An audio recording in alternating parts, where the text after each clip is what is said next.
Pagdating namin, orientation lang kami doon, nag-konting briefing. Tapos pupunta na kami sa place kung saan daw merong ritual. Then ang requirements po sa ritual is maglagay tayo ng any kind of coins na may altar doon sa may budic. So, ayun, start na hike.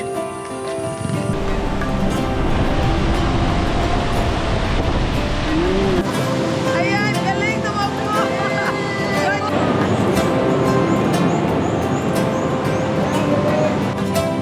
Wow!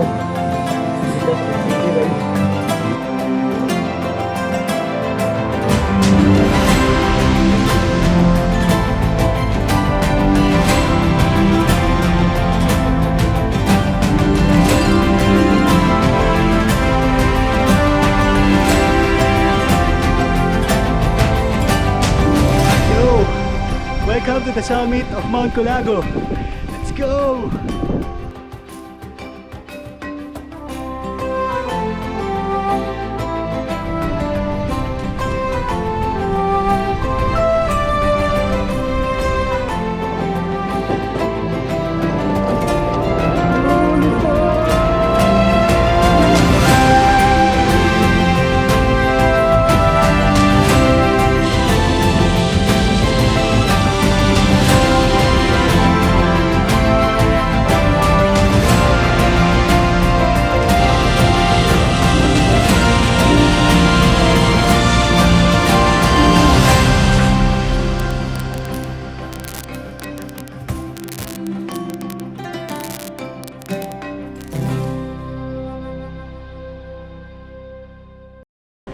Ay, nakababa na kami from Roty Peak.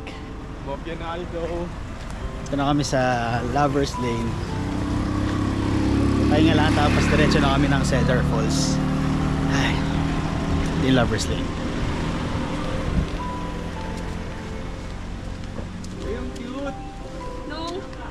Ang kabayo. Kababa namin mula sa Roty Peaks, una naming dinaanan ang Lovers Lane.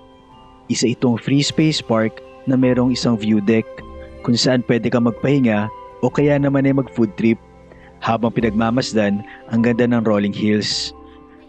At tuwing hapon naman, ma-appreciate mo raw dito ang ganda ng paglubog ng araw.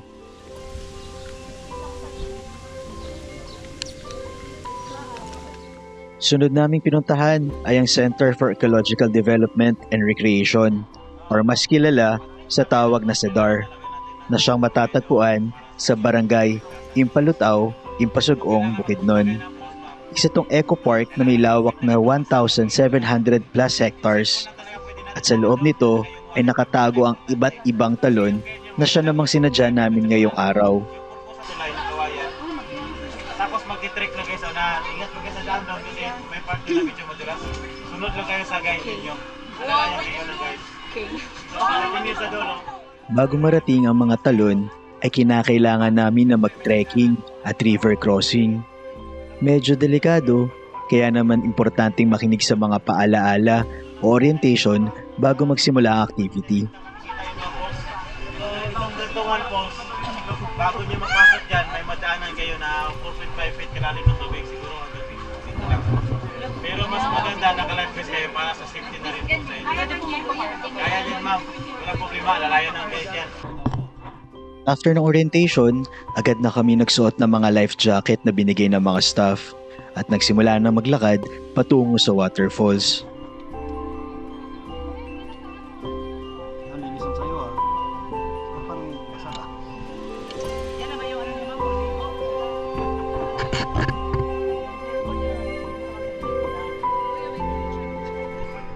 Nagulat ako nang sa kalagitnaan ng paglalakad namin ay merong isang malaking man-made pool kaming nadaanan. Nagsisilbi rin pala ang lugar na ito bilang isang resort para sa mga lokal na gustong magtampisaw sa running water ng pool.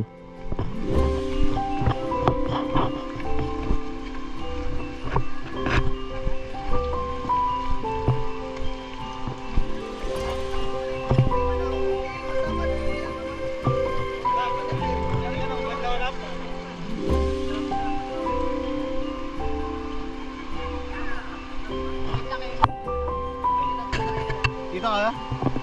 Ito daw.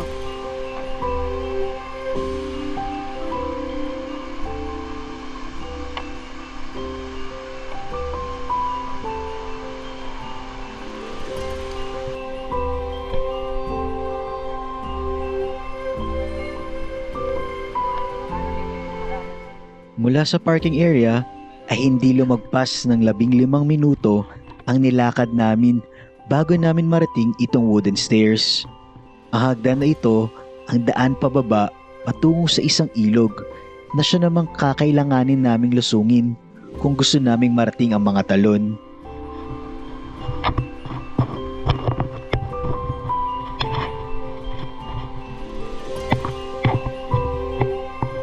May 4 na talon dito sa Cedar. Ang Gantungan Falls, Natigbasan Falls, Dila Falls at Makabayit Falls. Pero ngayong araw ay 2 sa 4 na talon lamang ang pupuntahan namin. At yun ay ang Gantungan Falls at Natigbasan Falls.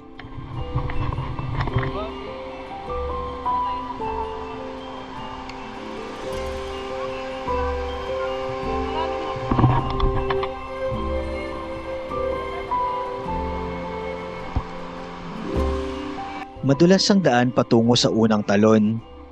May mga parte kung saan naglakad kami sa mga batuhan sa gilid ng ilog, kung saan napakadulas nito.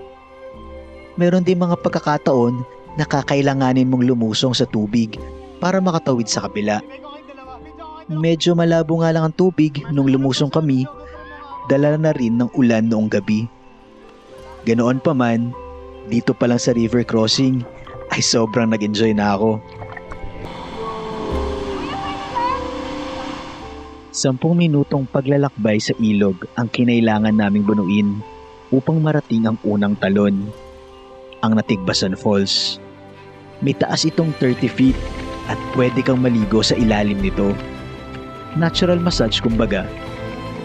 Nagpahinga lang kami ng sandali at nagbigay ng oras para hangaan ang ganda ng likas yaman na ito.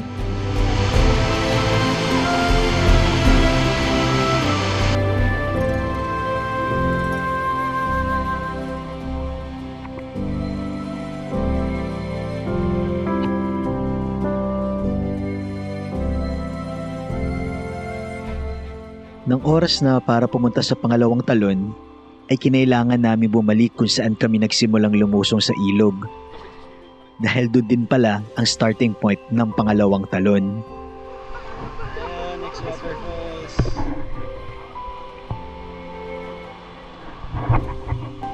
Pero sa pagkakataong ito, ay magtutungo kami sa kabilang direksyon. Ano ba yan? Di tulad ng naunang talon, mas malapit na ang pangalawang talon mula sa starting area. Halos 5 minutong lusong na lang sa ilog ang kinailangan para marating ito. Ayun nga lang, mas malakas ang agos ng tubig dito.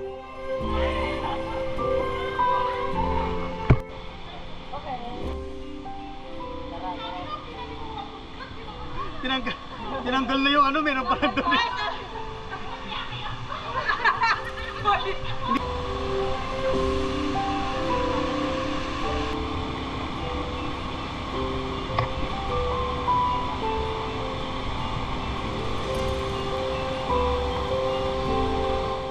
At nakarating na nga tayo dito sa Gantungan Falls.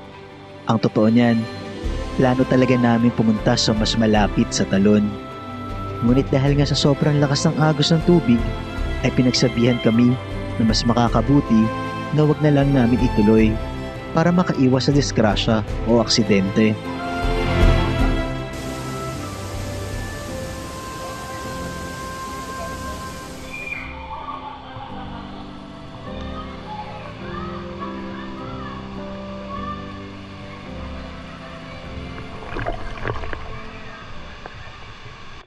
Gustuhin man namin puntahan pa ang 2 natitirang talon ay hindi na talaga aangkop sa oras. Kaya naman mas minabuti na lang namin na tumungo sa huling itinerary ngayong araw. Okay, that's it for our Cedar Waterfalls tour.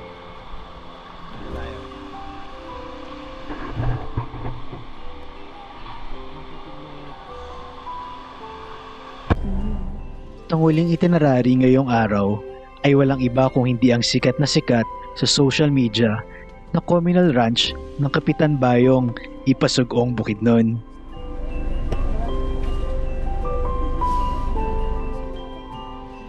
Alam nyo ba na ang communal ranch na ito na mayroong lawak na mahigit kumulang na 600 hektarya ay pagmamay-ari ng gobyerno ng Pilipinas. Tama ang narinig nyo, ito ang kaisa-isahang state-owned ranch ng Pilipinas.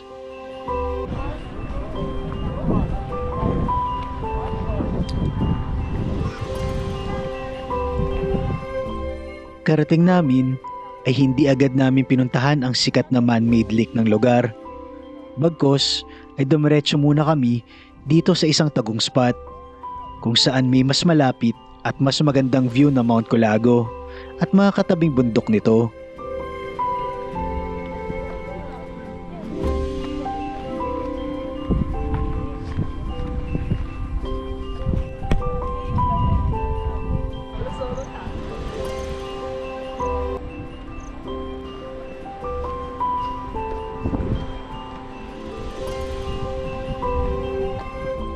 Siyempre pa, huminto rin muna kami rito para maglaan ng oras para magpakuha ng litrato at mga video sa napakagandang lugar na ito.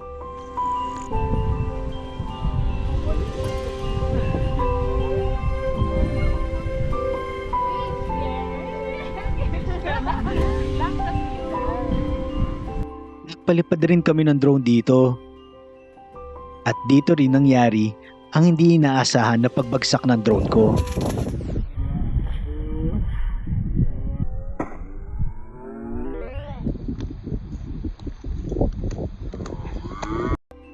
Joiner tour ito.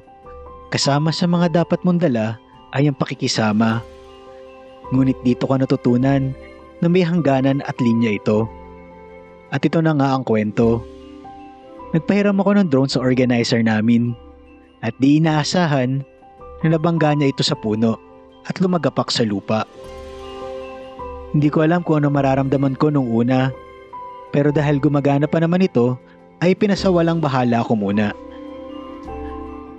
Ayoko naman palitan yung drone, pero yung tiwala, medyo malabo na yata. Oo, masakit makita na lumagapak sa lupa itong drone ko.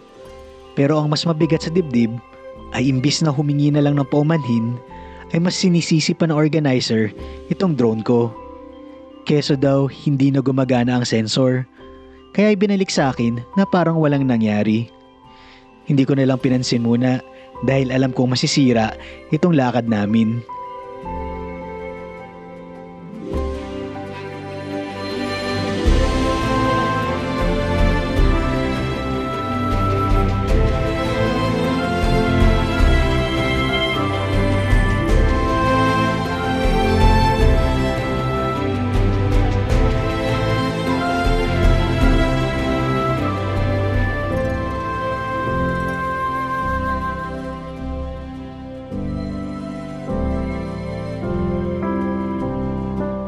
After namin kumuha ng mga pictures sa cliff-like area na ito, ay pinuntahan na namin ang sikat na man-made lake ng lugar. Isa na ata ang man-made lake na ito sa pinakasikat na lugar sa social media. Dala na rin ang magandang anggulo sa litrato at mga videos. Pero para sa akin, hindi naabot ng lugar na ito ang ekspektasyon ko.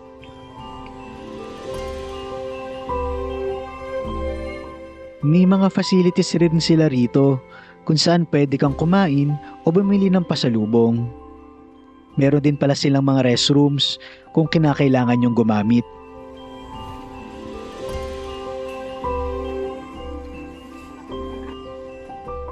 Sa huli, masasabi kong sulit pa rin ang pagpunta namin rito.